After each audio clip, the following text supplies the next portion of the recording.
स्वागत है आप सब लोगों का हमारी एक नई वीडियो में। इस वीडियो में हम डिस्कस करेंगे एक बड़ी और इम्पॉर्टेंट अपडेट के रिगार्डिंग जेकेएसएसबी की तरफ से नई वैकेंसीज निकाली गई है। हेल्थ जॉब से रिगार्डिंग ये नोटिफिकेशन निकाली गई है। इसके अलावा यहाँ पे कुछ और पोस्ट भी आपको देखने को मिलेंगे, जिसमें यहाँ पे 10th 12th ग्रेजुएशन पास और अगर आपने कोई डिप्लोमा वगैरह किया हुआ है, आप एलिजिबल बन जाते हो इन वैकेंसीज के लिए। 500 से ज़्यादा नई वैकेंसीज निकाली गई है और डिस्ट्रिक्ट वाइज ये वैकेंसीज रहने वाली है। आप सब लोगों के लिए एक बड़ी और इंपॉर्टेंट अपडेट, इस वीडियो को ज़रूर एंड तक देखना। सबसे पहले आप सब लोगों से रिक्वेस्ट रहेगी कि अगर आपने अभी तक हमारी चैनल को सब्सक्राइब नहीं किया है, सब्सक्राइब जरूर करना। इसके अलावा आप हमारे साथ व्हाट्सएप टेलीग्राम पर जुड़ सकते हो, लिंक आपको डिस्क्रिप्शन में दी हुई है, ज्वाइन जरूर करना।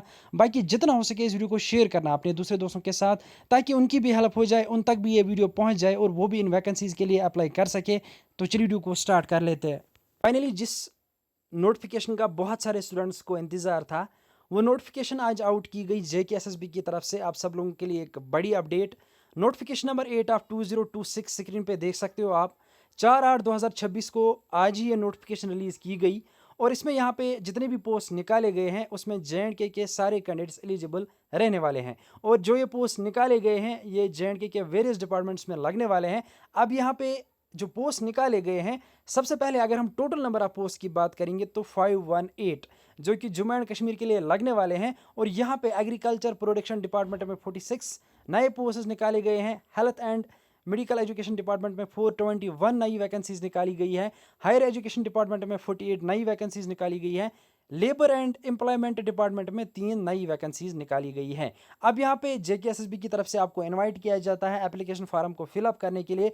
और इसमें जो डेट्स आपको दिए गए हैं जेकेएसएसबी की तरफ से अप्लाई करने के लिए, वो स्क्रीन पे आप देख सकते हो। एप्लीकेशन फॉर्म जो ऑनलाइन आप भर सकते हो वो 10/9/2026 से लेकर 9/10/2026 के बीच में आपको अप्लाई करना है। अभी इसके लिए टाइम है, लेकिन यहाँ पे अगर आप इन पोस्ट का सिलेबस आज ही चेकआउट करोगे, आज ही से पढ़ना स्टार्ट करोगे, तब आपको आसान हो जाएगा, क्योंकि ये वैकेंसीज निकाली गई है ऑन नोटिफिकेशन।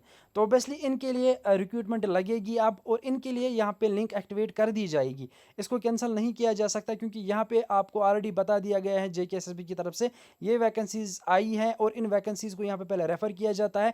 उसके बाद यहाँ पे रेफर करने के बाद इन पे वेरिफिकेशन होती है क्या इतने पोस्ट वैकेंट हैं, उसके बाद ही यहाँ पे रिक्रूटमेंट नोटिफिकेशन आती है। तो यहाँ पे आपको डेट्स पे ध्यान नहीं देना है, आपको बस ये दिमाग में रखना है कि ये वैकेंसीज लगने ही वाली हैं। अब यहाँ पे कितने पोस्ट है वो आपको एनेक्जर ए में डिटेल में आपको मैं बता दूंगा अभी। उसके बाद सर्टिफिकेट के रिगार्डिंग एनेक्जर बी है और लेटर अंडरटेकिंग के रिगार्डिंग एनेक्जर सी है।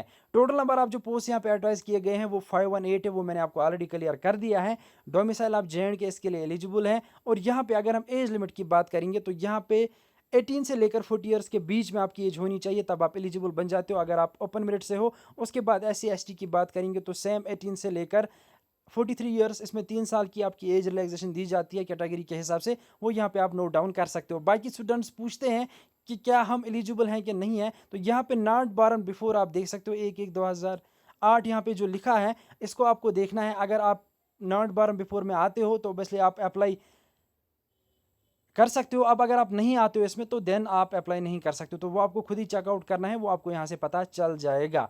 उसके बाद यहाँ पे अगर हम वैकेंसीज के रिगार्डिंग डिटेल में डिस्कस करेंगे तो स्क्रीन पे एनेक्जर ए आप देख सकते हो। इस एनेक्जर ए में आपको सारा कुछ क्लियर हो जाएगा, किस डिपार्टमेंट में पोस्ट आए हैं, सैलरी क्या रहने वाली है, एजुकेशन क्वालिफिकेशन क्या है, टोटल नंबर ऑफ पोस्ट क्या है, और इसके अलावा किस डिस्ट्रिक्ट में ये वैकेंसीज आई है वो भी आपको यहाँ से पता चल जाएगा। सबसे पहले डिपार्टमेंट की बात करेंगे तो एग्रीकल्चर प्रोडक्शन डिपार्टमेंट में यहाँ पे वैकेंसीज आई है, जिसमें सीनियर कैनिंग अटेंडेंट के पोस्ट आए हैं, हॉर्टिकल्चर टेक्नीशियन ग्रेड के लिए पोस्ट आए हैं। और यहाँ पे आप देख सकते हो पहले पोस्ट की अगर हम बात करेंगे जो कि यहाँ पे सीनियर कैनिंग अटेंडेंट के लिए है, इसमें एक वैकेंसीज डिवीजन कश्मीर के लिए आई है, जिसमें आपके पास 10th पास होना चाहिए और आपके पास 6 मंथ्स की ट्रेनिंग इन फ्रूट प्रिजर्वेशन होनी चाहिए। और इसमें सिलेक्शन डायरेक्ट बेस पे है, क्राइटेरिया आप सिलेक्शन यहाँ पे नोट डाउन आप कर सकते हो। उसके बाद अगर हम यहाँ पे बात करेंगे डायरेक्टोरेट ऑफ हॉर्टिकल्चर कश्मीर की, इसमें जो यहाँ पे हॉर्टिकल्चर टेक्नीशियन के लिए पोस्ट आए हैं, इसमें 3 वैकेंसीज रहेंगी श्रीनगर के लिए और 4 वैकेंसीज रहेंगी बड़गाम के लिए। उसके बाद यहाँ पे शुपियन के लिए 3 वैकेंसीज, इस तरीके से कुलगाम के लिए 5 वैकेंसीज, और इसी तरीके से गांदरबल के लिए 4 वैकेंसीज, पुलवामा के लिए 4 वैकेंसीज, इसी तरीके से अनंतनाग, राजौरी और इसी तरीके से पुंछ, बांडीपुरा, बारामूला, कुपवारा और यहाँ पे उसके बाद नए पोस्ट स्टार्ट हो जाते हैं। और इन पोस्ट के लिए अगर आपको अप्लाई करना है अपने डिस्ट्रिक्ट के हिसाब से, इसके लिए जो एजुकेशन क्वालिफिकेशन चाहिए वो चाहिए 10+2 with 1 year basic horticulture training passed. तो आपके पास हॉर्टिकल्चर ट्रेनिंग पासड होना चाहिए। अगर आपने किया हुआ है, आप एलिजिबल बन जाते हो, आप इन पोस्ट के लिए अप्लाई कर सकते हो। उसके बाद अगर हम यहाँ पे बात करेंगे हेल्थ एजुकेटर की, तो इसमें यहाँ पे कम से कम आपकी जो एजुकेशन क्वालिफिकेशन है वो ग्रेजुएशन होनी चाहिए विथ साइंस। तो यहाँ पे साइंस लिखा गया है, तो साइंस होना चाहिए। और कश्मीर डिवीजन के लिए 15 वैकेंसीज़ हैं। और यहाँ पे आप देख सकते हो सैनिटरी इंस्पेक्टर के लिए कश्मीर डिवीजन के लिए 14 वैकेंसीज हैं, जिसमें यहाँ पे आपके पास 10+2 with minimum 2 years diploma in sanitation. तो यहाँ पे ये ज़रूरी है, ये होना चाहिए। और बाकी जो सिलेक्शन क्राइटेरिया है वो on the base of merit examination हो जाएगी। उसके बाद यहाँ पे फार्मासिस्ट के लिए पोस्ट निकाले गए हैं, और इसके लिए यहाँ पे बहुत अच्छी वैकेंसीज आई है। बड़गाम के लिए 27 वैकेंसीज है, जिसमें यहाँ पे आपके पास डिग्री या डिप्लोमा होना चाहिए। फार्मेसी में आप एलिजिबल बन जाते हो, आप अप्लाई कर सकते हो। श्रीनगर के लिए 6 वैकेंसीज है, गांधरबल के लिए 11 वैकेंसीज है, और यहाँ पे पुलवामा के लिए 40 वैकेंसीज है, जिसमें यहाँ पे आप एक ह्यूज रिक्रूटमेंट देख सकते हो फार्मेसी के लिए। और शोपियान के लिए 4 वैकेंसीज हैं, कुलगाम के लिए 34 है, अनंतनाग के लिए 20 वैकेंसीज हैं, और यहाँ पे कुपवारा के लिए 29 वैकेंसीज हैं, जिसमें अगर आपने फार्मेसी किया हुआ है, चाहे डिप्लोमा या डिग्री, आप एलिजिबल बन जाते हो, आप इन पोस्ट के लिए अप्लाई कर सकते हो। उसके बाद अगर हम बारामूला बांडीपुरा की बात करेंगे, तो इसमें यहाँ पे आप देख सकते हो फार्मेसी के लिए बारामूला के लिए 36 और बांडीपुरा के लिए 4 वैकेंसीज हैं।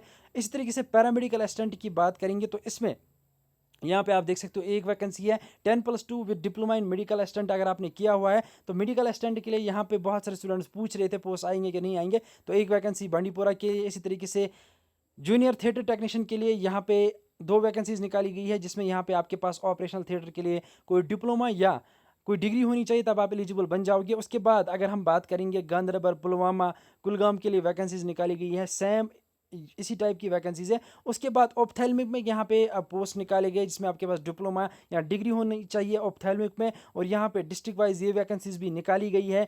उसके बाद यहाँ पे जूनियर लैब टेक्नीशियन के लिए अगर आपने MLT DMLT किया हुआ है, आप एलिजिबल बन जाते हो इन वैकेंसीज़ के लिए, आप इनके लिए अप्लाई कर सकते हो। उसके बाद यहाँ पे अगर हम और कुछ पोस्ट की बात करेंगे, तो यहाँ पे स्टाफ नर्स के लिए, नर्सिंग के लिए हर एक रिक्रूटमेंट पोस्ट आते हैं। तो यहाँ पे आप देख सकते हो जूनियर स्टाफ नर्स के लिए अगर आपने 10th पास आउट किया हुआ है, आपके पास FMPHW MMPHW GNM या BSc नर्सिंग है, आप एलिजिबल बन जाते हो, आप इन्हें अप्लाई कर सकते हो। उसके बाद FMPHW के लिए यहाँ पे वैकेंसीज निकाली गई है, इसमें कम से कम आपके पास FMPHW होना चाहिए, आप एलिजिबल बन जाते हो, आप अप्लाई कर सकते हो। उसके बाद MMPHW की बात करेंगे, सेम इसी तरीके से जूनियर लेबोरेटरी असिस्टेंट के लिए यहाँ पे पोस्ट निकाले गए हैं, जिसके लिए यहाँ पे ग्रेजुएशन कम से कम आपकी होनी चाहिए और आपके पास लैब का कोई एक्सपीरियंस होना चाहिए, तो इसके लिए आप अप्लाई कर सकते हो। उसके बाद यहाँ पे सुपरवाइज़र के लिए 3 वैकेंसीज निकाली गई हैं, और इसमें यहाँ पे आप देख सकते हो आपके पास 10th पास अगर आप हो, आप एलिजिबल बन जाते हो, आप इन 3 वैकेंसीज के लिए अप्लाई कर सकते हो। बाकी जितना हो सके इस वीडियो को शेयर करना अपने दूसरे दोस्तों के साथ, ताकि उनकी भी हेल्प हो जाए, उन तक भी ये अपडेट पहुंच जाए और वो भी इन वैकेंसीज़ के लिए आज से ही पढ़ना स्टार्ट करे। और इन सारी वैकेंसीज़ के लिए ऑलरेडी सिलेबस दिया गया है, पुराना जो सिलेबस है वही सिलेबस होता है, उसी में 90% जो सिलेबस है वही रहता है। तो ओबियसली वहाँ पे 10% अगर चेंज हो भी जाती है, तो आज से ही आप प्रिपेयर कर लेना। ये आपके लिए एक अच्छी वैकेंसीज़ के लिए जो रिक्रूटमेंट निकाली गई है, इसमें आपके पास अच्छा मौका है, तो ज़रूर इसके लिए अप्लाई करना और आज से इसके लिए प्रिपेयर करना स्टार्ट करना। बाकी मिलते हैं किसी अगले अपडेट में, तब तक के लिए अल्लाह हाफिज़।